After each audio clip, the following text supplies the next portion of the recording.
Amis supporters d'Arsenal, bonjour ou bonsoir, dépendamment à l'heure à laquelle vous nous écoutez. Bienvenue dans ce nouvel épisode d'Arsenal French Club. La saison a repris, deuxième match de la saison et nous débriefons le match d'Aston Villa contre Arsenal. C'est parti, let's go!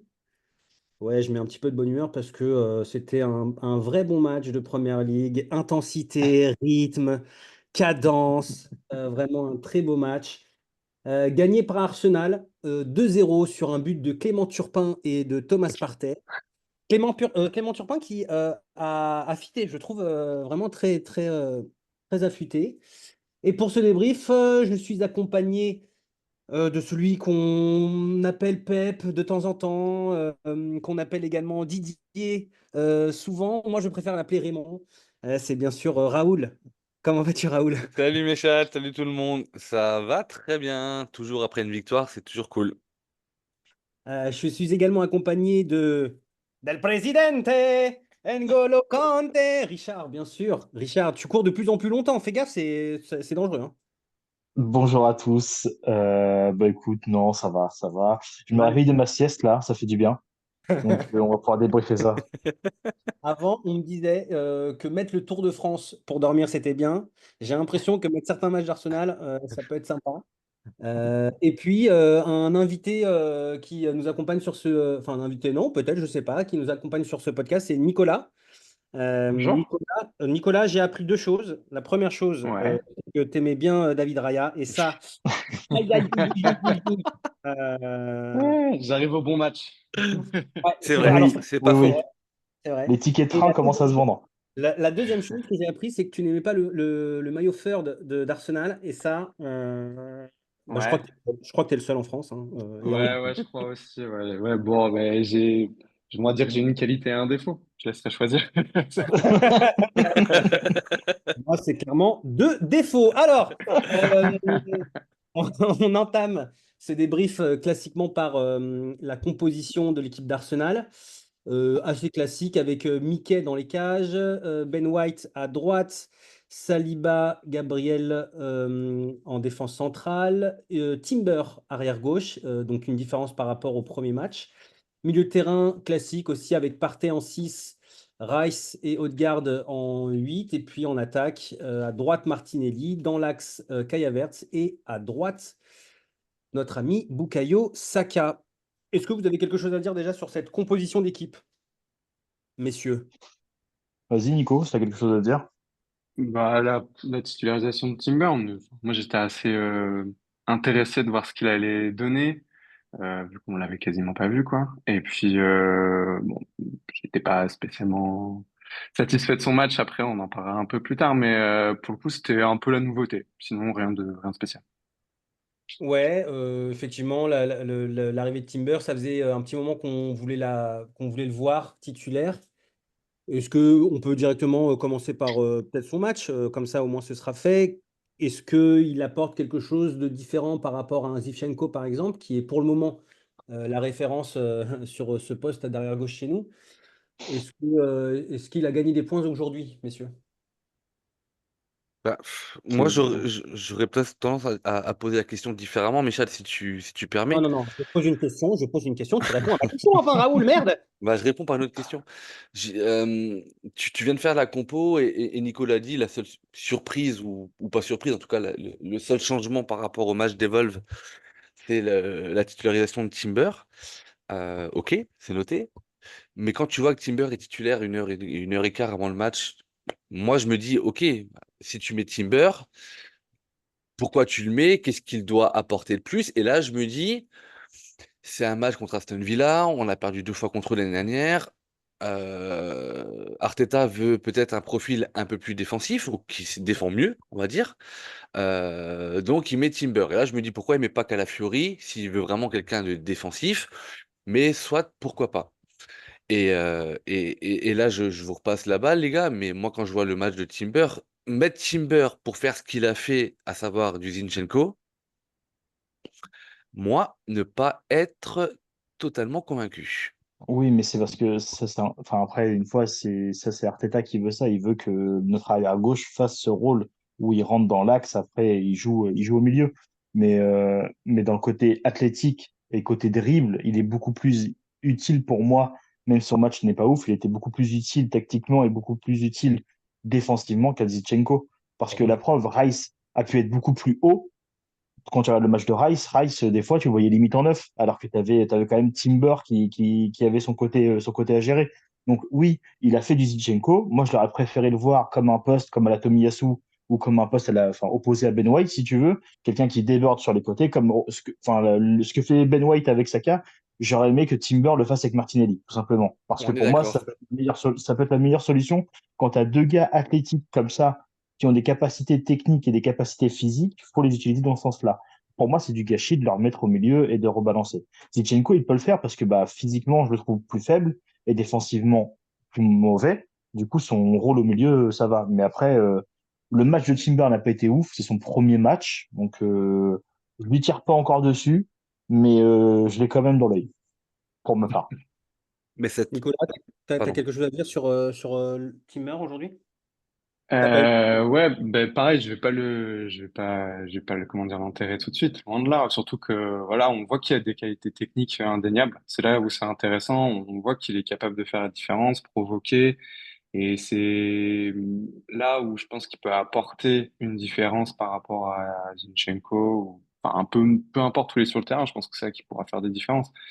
Maintenant, en fait, je trouve que il avait son utilité à rentrer peut-être à rentrer dans le cœur du jeu, parce que dans l'idée, on voyait qu'il y avait beaucoup de difficultés à créer du jeu. Donc, je pense que c'était un peu l'idée de le faire rentrer pour essayer de créer des décalages, etc. Mais par contre, là où moi j'ai été étonné parce que je pensais qu'il avait bien préparé son match ou peut-être même son été, etc. C'est que je l'ai trouvé complètement perdu. On voyait Gabriel qui le replaçait, qui lui disait d'aller plus à gauche, plus au centre, etc. Alors que moi, je pensais que ce serait déjà quelque chose d'un peu plus acquis. Et j'ai été surpris de voir qu'il était autant perdu que ça. Ça m'a étonné. Oui, Raoul.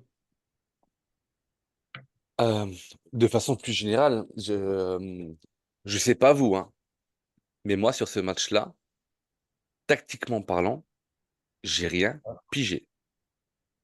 Parce que Bah, et je si, rebondis Villa avait un bus. et je rebondis. Alors attends, Villa ouais, avait mais le bus attends, dans leur je truc, hein. rebondis à ce que vous avez dit toi et Nico, à savoir que le positionnement de Timber a permis à Rice d'être beaucoup plus sur le terrain. Ok. Nico, tu as dit, si je ne me trompe Mm. pas, que en gros Timber était dans le milieu de terrain parce qu'on avait énormément de mal à créer. Très Mm. bien. Mais les gars, quand vous avez une équipe qui met un bus et qui joue très bien la contre-attaque, il n'y a pas un seul coach au monde qui va vous dire, quand il y a le bus qui est planté devant le but, les gars, il faut passer par les côtés.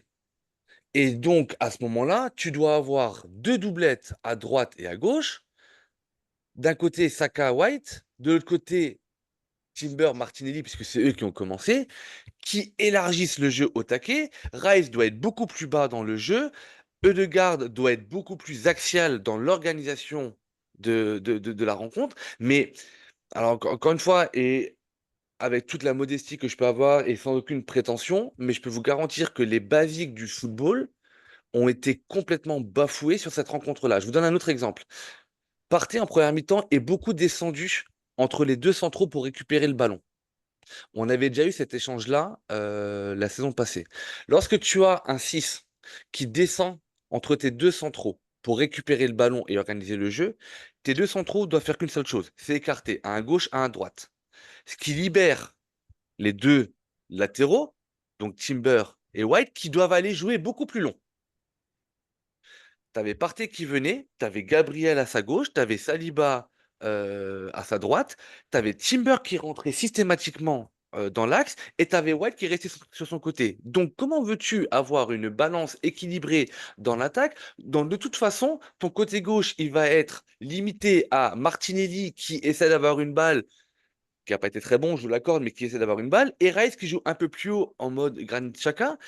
Il sait pas trop bien le faire, je suis désolé, et cet effet de surprise-là ne fonctionne plus. Et en plus de ça, quand tu perds le ballon, et c'est là où moi, on va y revenir après, certainement, Michel, avec sur le cas Timber, mais Roger nous a fait énormément de mal dans ses percussions.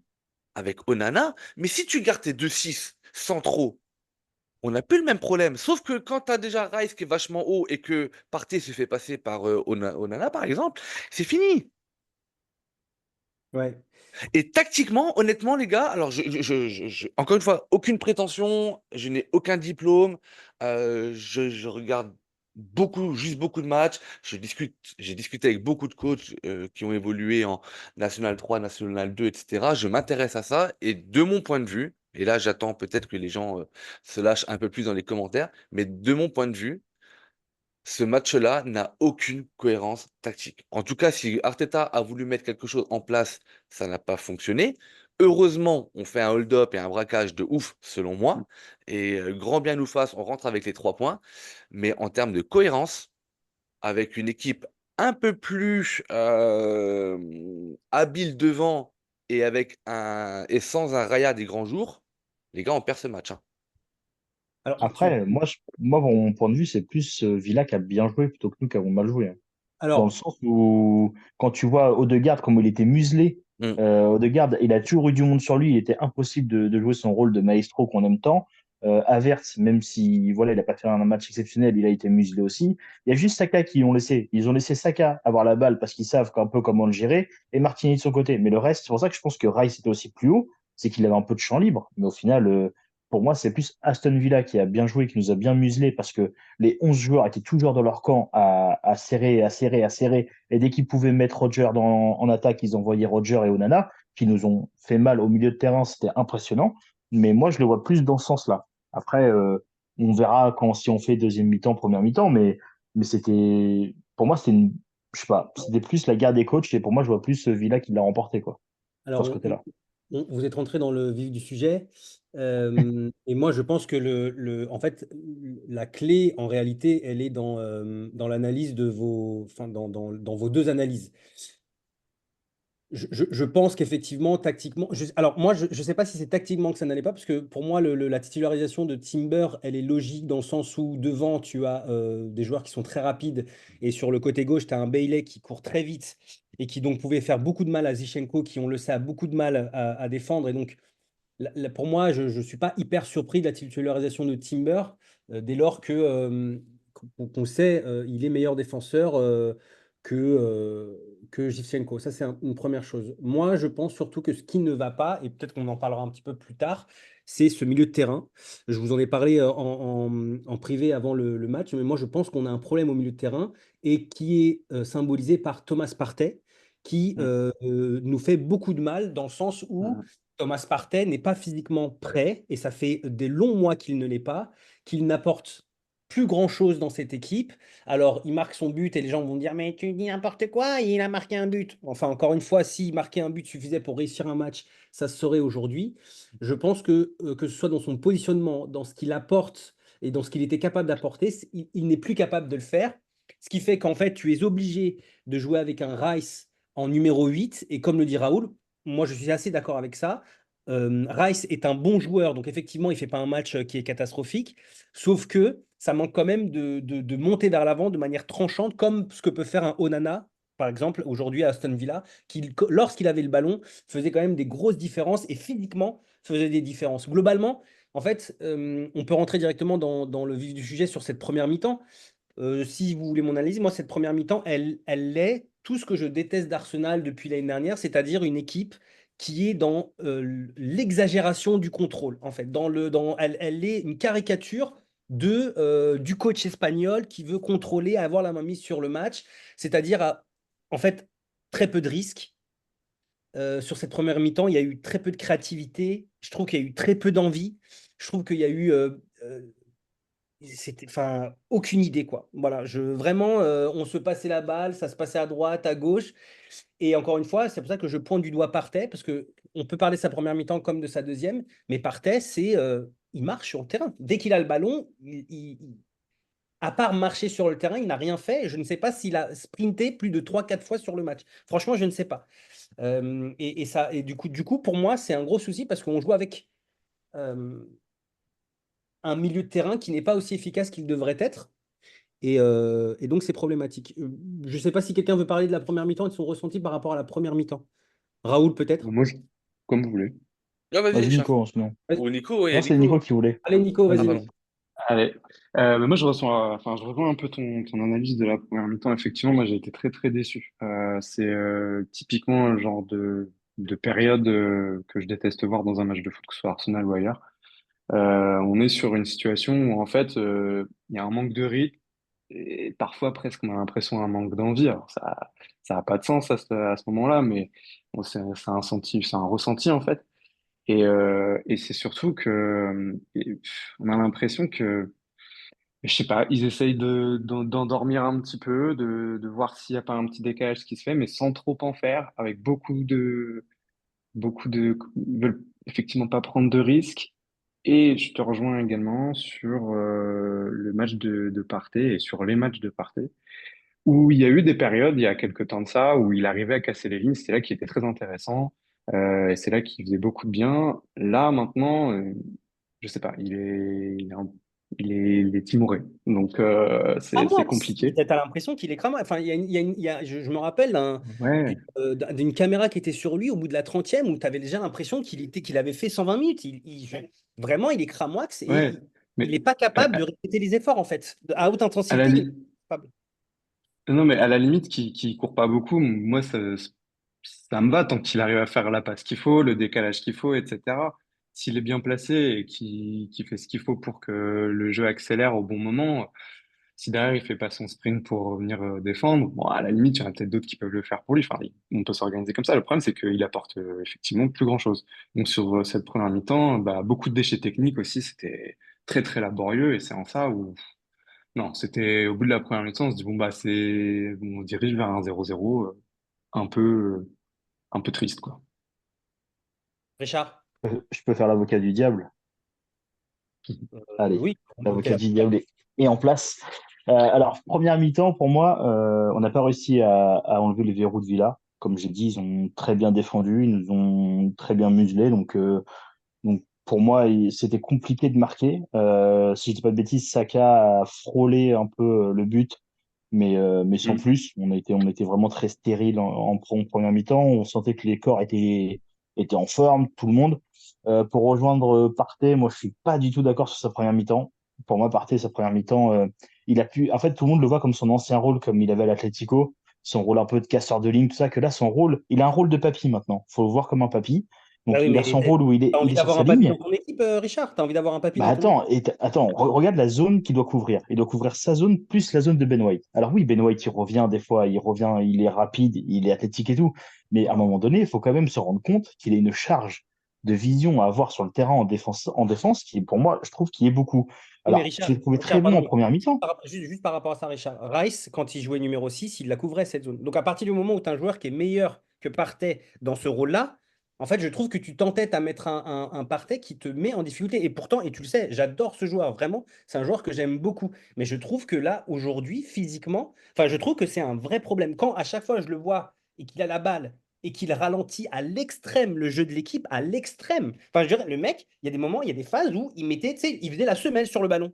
Semelle Ouais, sur je le vois ce que tu ballon. veux dire. Mm. Bah, en Mais deuxième, en deuxième mi-temps, je suis d'accord, mais pour moi, sa première mi-temps est bonne. Sa première mi-temps et je veux dire, elle est cohérente. Sa deuxième mi-temps, où là, je l'ai senti plus fatigué, tu le sens plus fatigué, tu sens que il est pas fit pour la saison, tu sens qu'il y a eu des blessures et je sais pas si c'est ce qui traîne, on sait jamais de toute façon ce que Arteta va ne jamais le dire, mais tu le sens plus fatigué, ça, je suis d'accord. Mais pour moi, comme on disait sa première mi-temps, pour moi, sa première mi-temps, elle est bonne. Je me suis pas dit, il va nous mettre en danger.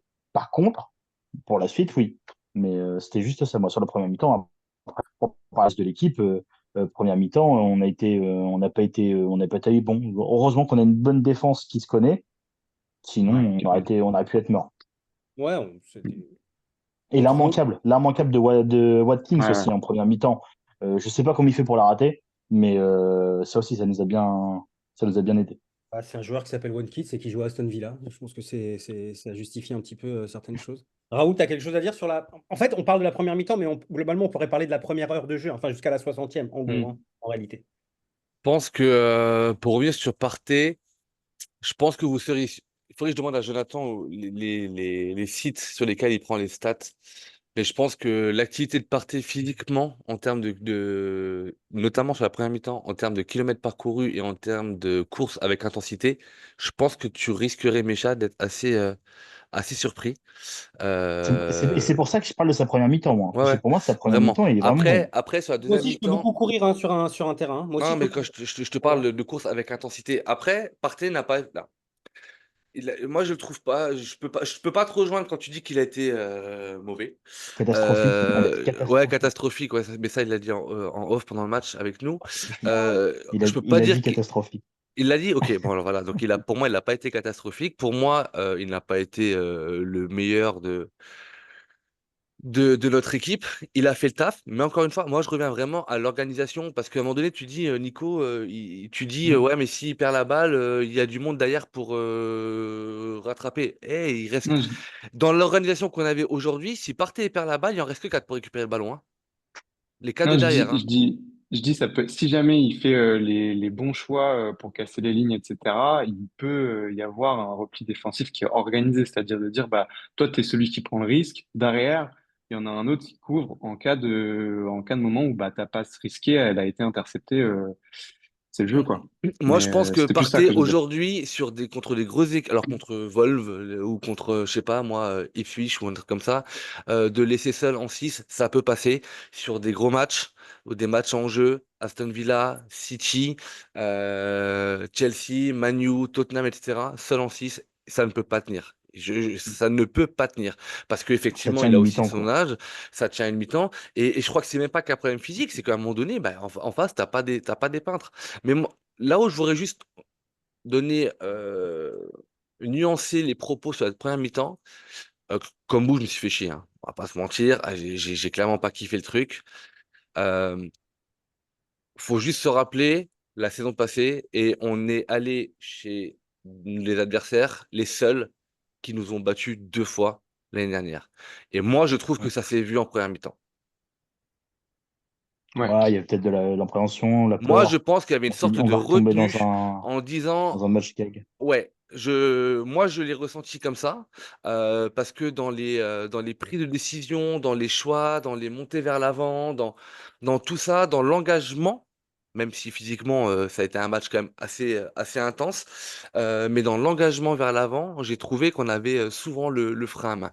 Et je pense que le non-adversaire a aujourd'hui joué sur la première mi-temps ou la première heure. Voilà. Après, encore une fois, on n'avait pas des peintres en face de nous. Et il y en a quelques-uns qui nous ont fait énormément de mal, quoi. Et Villa sera dans le top 4 cette saison, j'en suis persuadé. Très bien. Donc, une première heure de jeu où globalement, on se regarde un petit peu Terrible. Dieu. Sortie de Martinelli pour une entrée de Clément Turpin, on l'a dit. Et Clément bah, fait du Clément, c'est-à-dire que sortie de banc, Super il sub. apporte Ouais, super ouais, seul. c'est son rôle, hein. Honnêtement, c'est son rôle et il le fait à merveille, hein. Les Franchement, il n'y rebonds. a pas à dire. Ouais, ouais, en termes, que ce soit en termes d'intelligence, mais même en termes d'apport technique, Ouais, carrément. c'est bien parce qu'en plus, c'est tellement différent de ce qu'apporte un Martinelli. Et d'ailleurs, est-ce qu'on en parle de Martinelli et de ses matchs à répétition qui commencent quand même à lui aussi devenir très compliqué pour pas dire On autre peut, on peut en parler, hein. On peut Ouais, en parler. alors, on peut en parler. Après, faut pas oublier que Martinelli est seul sur son côté, hein. Alors, Martinelli, c'est quand même quelqu'un qu'on envoie au casse-pipe, hein. alors Donc, Merci. c'est vrai, exactement. Et c'est pour ça que quand je dis qu'il faut en parler, c'est dans son ensemble. C'est-à-dire qu'en fait, si on fait un focus sur Martinelli, effectivement, son match, il n'est pas évident. En revanche, les possibilités qui lui sont accordées pour faire les différences, contrairement à un Bukayo Saka, sont quand même beaucoup moins évidentes parce qu'il y a un arrière-gauche qui rentre dans l'axe, parce qu'il y a un Rice qui hmm, n'apporte pas la même qualité technique qu'un Odegaard. Et que, Saka, il est entouré de deux joueurs. Saka, il est entouré exactement. de deux joueurs. Non, il est entouré de Ben White et Odegaard. Saka, Martinelli, il y a Son Père avec lui. Donc, moi, en fait, c'est pas ce qui m'agace, mais ce que j'ai du mal à comprendre, c'est alors, Martinelli, quand je regarde son match, il n'a pas été extraordinaire. Mais Mm, par contre, il faut comprendre qu'il est tout seul de son côté, quoi. exactement. Donc, le gars, il est au charbon tout le temps, tout le temps, tout le temps. Il fait beaucoup de courses, beaucoup de courses, beaucoup de courses. Mais voilà, après, ce qui est intéressant dans son jeu, c'est que Trossard rentre, mais il rentre sur une défense qui a déjà pas mal couru.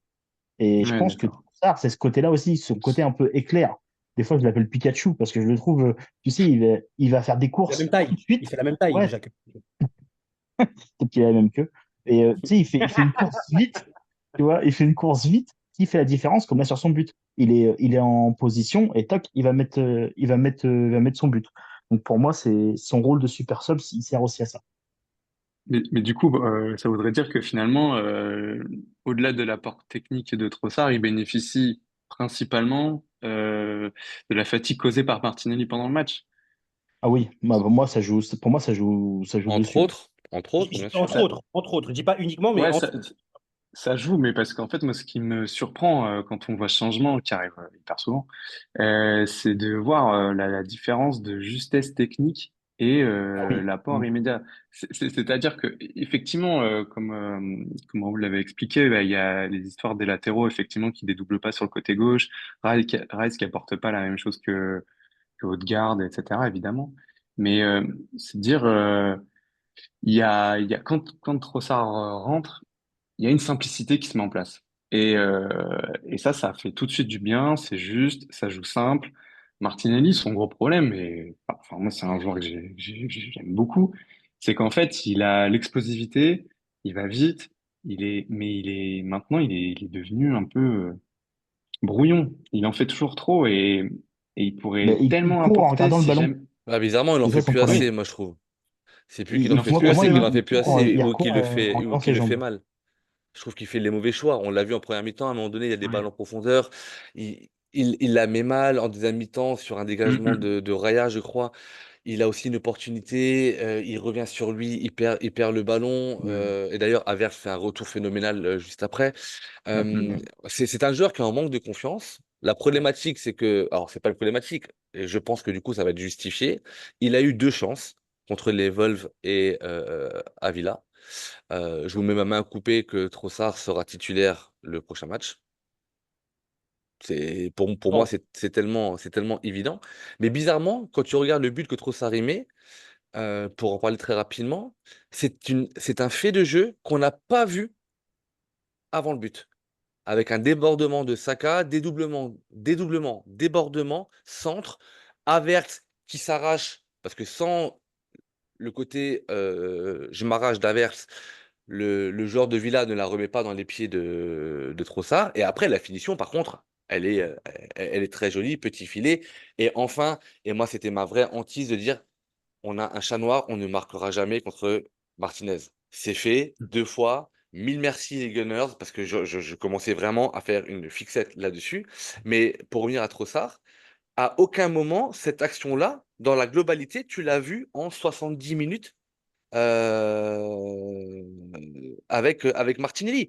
Donc, comparer deux joueurs avec les stats patati patata, je veux bien, mais derrière, Martinelli, il fait ce qu'il peut, et aujourd'hui, ce qu'il peut est insuffisant pour le statut d'Arsenal, d'après moi. Mais moi, c'est pas le genre de joueur que je vais blâmer, parce que c'est un mec qui va encore au casse-pipe, comme Havertz. Je saute du coq à l'âne. Havertz n'a pas fait un grand match, mais il était de nouveau présent dans les duels jusqu'à la dernière minute. Il est responsable en partie du premier but parce qu'il s'arrache. Il fait à la 85e, il fait un sprint pour aller défendre alors qu'il est cuit Mm. comme tout le monde. Et voilà, donc il n'a pas fait un grand match. Mais comment tu veux en vouloir à ce... Ben, moi, je vous Bah, m'entendrai jamais critiquer des joueurs comme ça qui donnent tout. Alors des fois, tu peux passer à côté, hein. Parce que franchement, les gars, je vais arrêter là-dessus d'ailleurs. Mais pour parler du match, il y a combien de Gunners qui sortent du lot? Il y en a deux hein, pour moi. on va finir avec les tops et les flops. On va le faire le top. Hein. On va pas Mais déjà parler quand même du deuxième but. ouais, alors deuxième but, juste avant, Raoul, moi, Havertz, et je pense que ça peut s'applaudir, je trouve qu'il a fait un bon match. Attends, il y a le Vraiment, deuxième qui arrive. vraiment. Je trouve qu'Havertz a fait un très bon match, moi. Contrairement à. Enfin, un très bon match. Il a fait ce qu'il a pu avec ce que l'équipe adverse Ah, lui il n'a pas propose. fait un Il a très fait bon un très match. bon match. Il a fait un très bon match sans ballon. Il n'a pas fait un très bon Oui. match, les gars. Il a été, Non, Ces Raoul, c'est appels pas et tout, vrai. il a été Courageux. bon. Il Avec a les, été bon. Il a été avec les bon. Il n'a pas été possibilités. très bon, mais il a été bon. Moi, Mais je par trouve contre, il s'est battu. Raoul, je trouve qu'avec les Non. possibilités qu'il avait, je trouve qu'il a été très juste dans ses déviations, dans ses déplacements. Je trouve qu'il a été très juste. C'est pour ça que je dirais qu'il Il a a été. été de plus en plus juste. Ouais, au cours du exactement. match. Il a commencé un peu brouillon, et puis après, plus ça allait, plus ses déviations elles tombaient bien, etc. Et Exactement. ça apportait Exactement. de la rapidité. C'était plutôt intelligent, même si je trouve que c'est un joueur yaourt nature, mais je trouve que, en tout cas, dans ce qu'il a fait, c'était plutôt OK. Et le deuxième but, Richard, C'est Partey qui décalage, marque. Thomas Partey, Décalage frappe de. en Attends, doublé. pour une fois que Partey tue pas un pigeon et il la met dans le but, faut quand même le souligner. Ah, Voilà. Parce que Partey, les quand il pigeons capte, à généralement, l'ombre, ça fait but, hein. En même temps, Richard, ouais. le mec, il a tellement couru que 5 minutes dans le match qu'il pouvait placer une Et petite encore, frappe. pour moi, il était positionné encore haut pendant le match, hein. Mais tu vois, comme quoi, Mm. il était positionné haut et il faut quand même le voir que voilà, c'est un bon but pour lui. Et je pense que ça fait plaisir. Surtout C'est et pour moi, on a enfin eu l'instinct de tueur qu'on attendait depuis une saison. Comme quoi, on s'arrête pas à 1-0. Dès ça, qu'on c'est peut, on ça, s'en remet c'est- un deuxième. ça, c'est juste. Et globalement, dans la gestion du match, on l'a géré comme un champion, en tout cas comme une grosse équipe. Sur les tops et les flops, messieurs, pardonnez-moi, je Attends, commence. juste avant, Oui? fait de jeu quand même. On va quand même parler de Raya 2 secondes. Non. Avec Donc, sur les plaisir. tops et les flops, Bah, il va être. En tout cas, il est dans mon top, hein. Ouais, moi aussi. Vas-y, euh, Méchat commence. euh, c'est difficile. Non, mais en fait, si vous voulez, moi, Le jardinier pour la qualité de la pelouse. tu veux que je commence sur quoi? Sur mon analyse du match de Real? Le top. Non, non, de top flop. Ah, top. Saliba. Franchement, Saliba, c'est quelqu'un. Saliba, Monstre. c'est un Monstre. monstre. C'est le meilleur défenseur du monde. Incontestablement, franchement, trop fort. Trop fort. Euh, Voilà. Et ton flop? Partait. Ok. Partait, Vas-y, Martinelli. Nico. Partait, Martinelli. Et je mettrais. Ouais, partait, Martinelli. T'as le droit à 3, Nico, hein. Vas-y. 3. Ouais. 3 top. Saliba, effectivement, meilleur, enfin, large, meilleur, vraiment meilleur joueur, meilleur défenseur. Enfin, voilà, moi, je suis totalement fan. Raya, voilà, j'en dis pas plus, le match parle de lui-même. Et puis après, bah, Trossard. Et ton flop? Ah, mes flops, allez, j'en donne deux. Martinelli, et c'est un peu dur, mais Timber, moi, j'attendais beaucoup. Et là, j'étais un peu, je sais pas, bon, faut à revoir, Vas-y, mais j'étais déçu. vas-y, Raoul, je te laisse la parole. Dans mon top, je commence par Raya, pour moi décisif. Et s'il fait pas l'arrêt à ce moment-là, on perd le match. J'en suis persuadé. Saliba, parce que il a été monstrueux, mais une montagne, le mec. Un truc de ouf dans l'anticipation, dans le duel, etc. Et mon troisième top, complètement subjectif, White.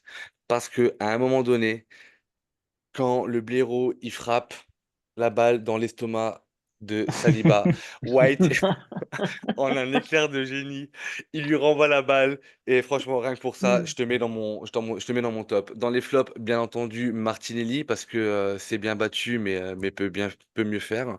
Après, c'est compliqué. Je vais mettre Timber également, Nico. Je suis d'accord avec toi parce que Hmm. voilà, j'attendais plus. Et en 3, Ødegaard. Alors moi, mon top 1, Raya, parce que là, je commence à avoir mon billet pour monter dans le train. T'es pas prêt. Ouais. Deuxième Saliba, parce que voilà, c'est un mur, le mec est trop solide dans tout ce qu'il fait, c'est impressionnant. Même quand il joue en neuf, les deux joueurs se percutent devant lui. Enfin bref, trop fort. C'est vrai. Euh, en 3, je vais mettre Trossard pour le côté un peu game breaker. Ça, pour moi, c'est lui qui a tout déverrouillé. Et dans mes flops, je vais en mettre qu'un. Et c'est rare que je le fasse, mais je vais mettre Arteta pour sa gestion de l'équipe. Et je sais que si Axel m'entend dire ça, il va m'envoyer un message et me féliciter. Mais voilà, pour moi, c'était ça. Toujours des entrées assez tardives. Moi, sur Raya, rapidement, parce qu'il faut finir, j'attends de voir. Son arrêt est effectivement très impressionnant.